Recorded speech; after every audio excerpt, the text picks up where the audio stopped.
Hello everybody and welcome to today's Tech Talk. In the last episode we talked about the laser and how the laser light is generated and brought to the powder bed using different optical components.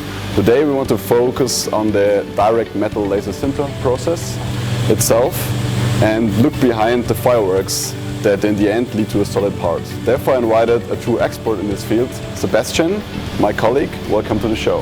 Thanks for inviting. So we have a lot of parameters that are influencing the process behavior. For instance, we have laser power, we have scan speed, and of course we have the layer thickness, just to name a few. And of course there's more. Yeah, let's talk about the main categories. So the examples you told are related to the process parameters, but there are three categories left. One additional category are the machine-related parameters, so something you can't change in between one machine. You have to change while changing the machine.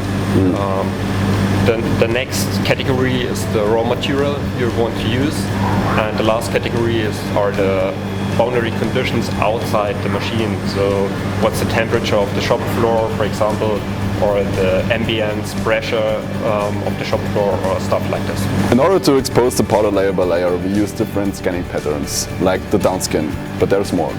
That's true. So imagine to build up a cap or a single part. There are different areas. So to start the building process, you have the interaction into loose powder bed.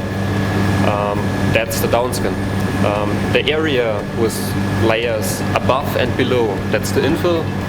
The last layer of the part, getting a shiny surface, getting a smooth surface, that's the upscan.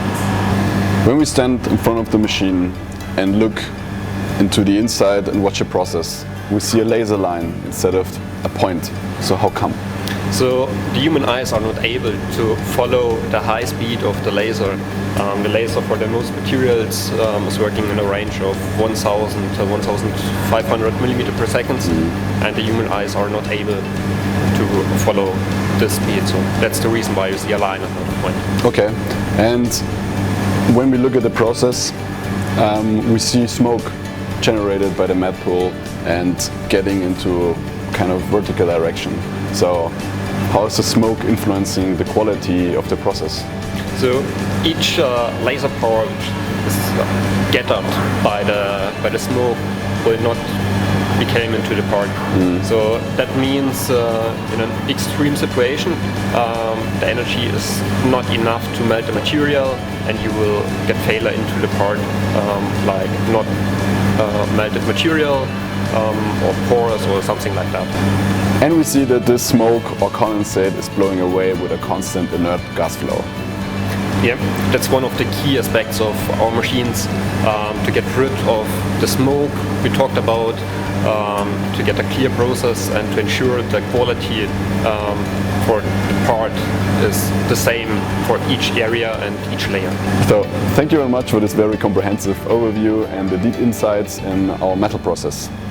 Thank you. So stay tuned and see you for the next episode. Goodbye. Goodbye.